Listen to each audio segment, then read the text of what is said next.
Tom Clancy's Rainbow Six Siege. At its core is a tactical game that's built around not only your personal ability to mentally outmatch your opponent, but also your capability to work as a team to win games and prove your worth in a fast-paced 5v5 environment. So, is it worth playing? To give you the short answer, yes, it is worth playing, but that wouldn't quite be fair now, would it? I love the game, and I'm therefore going to be biased about it. And so, to answer this question properly, we have to go back to the start. Upon its 2015 release, Siege had about 8,000 players on Steam. Now I know what you're thinking, who the hell plays anything on Steam? But this is the best available data that I can find, plus looking at Steam will at least give us a roundabout idea of how popular Siege was at the time. So yeah, we're using Steam for now, deal with it. Anyways, where were we? Oh yeah, so Siege launched as a pretty bare bones game that was simply what it was on the tin. A tactical shooter. And I mean tactical, okay? Not Call of Duty.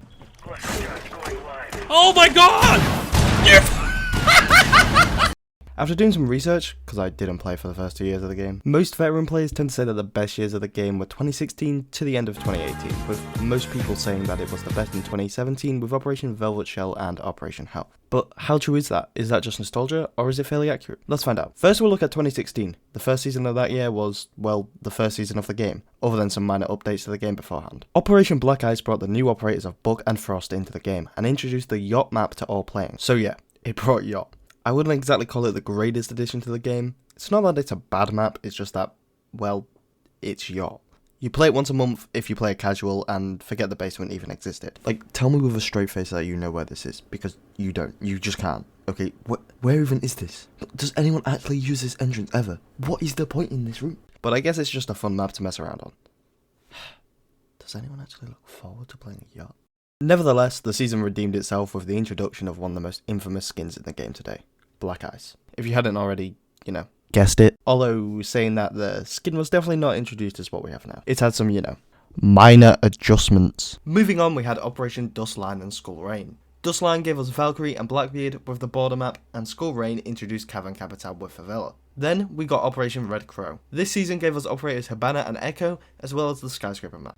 However, this wasn't all. We also got new destruction mechanics and the introduction of elite skins, so that members of the player base could spend all of their money on a cool MVP animation instead of food for their starving children in order to celebrate the end of year 1. Now I know what you're thinking. This all sounds like a great start to the game, right? Well, not exactly. Let's talk some negatives. Firstly, the game was riddled with issues. Problems with the servers led to matchmaking and connectivity difficulties. Not only this, it meant problems with hit registration that, by the way, even when working kinda sucked because operators' hitboxes included areas that weren't even a part of their body, such as pieces of clothing like pockets or shoulder pads. Oh no, I'm dying, this isn't fair, I'm so good at voice acting now. The list of bugs is so incredibly long that I can't even begin to cover it. People were able to join ranked mid-game, C4s will just end up elsewhere when thrown, and this is one of the worst. To quote, players on Xbox will sometimes have their entire screen turn blue. What?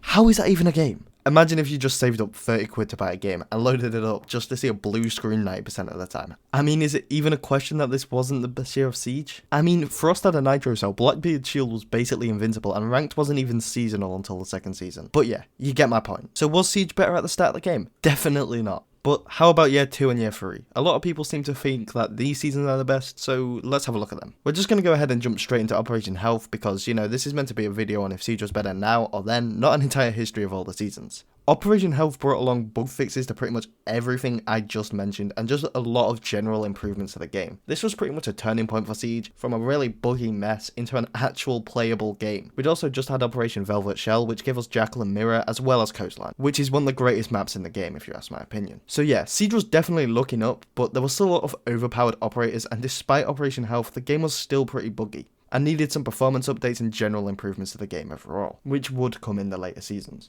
So yeah, moving quickly on to year 3, a lot of people also rarely say this is their personal favourite year, but I think that's mostly just because of Operation Chimera. This operation brought the Outbreak event into the game and was a lot of people's personal favourite events, with probably being the peak of Siege events. This was also when I started playing the game, by the way. But that's going to bring an end to past Siege, because into year 4 we pretty much got what we have now, along with some major updates and improvements. But going through everything will literally make this video last forever, so we're not going to do that, because once again this isn't meant to be a history lesson. So in conclusion, what was better? Buggy past Siege or the current state of the game? A lot of people seem to think that Siege was better in the old days. But personally, after reviewing everything, I think Siege is in a better state now than it ever has been. It has fewer bugs than ever and so much variety in playstyle and so many operators to choose from plus the large amount of maps that have been updated and fixed, and even new ones that we're getting now. So in my personal opinion, and that's just what this is, an opinion, so don't take this to heart, Siege is better now, and it's really worth giving a shot if you haven't already. And even if you left the game, then make sure to try and come back to it, because you might just enjoy it more than you ever have done. Especially if you really enjoy competitive games where you kind of have to think about what you're doing, or you can just mess around in it, I guess. It's all up to you. At least on console anyway, I know PC has a bit of a hacking problem. Thanks for watching, and make sure to like and subscribe for more. And make sure you all go out and have a great day for me. Peace.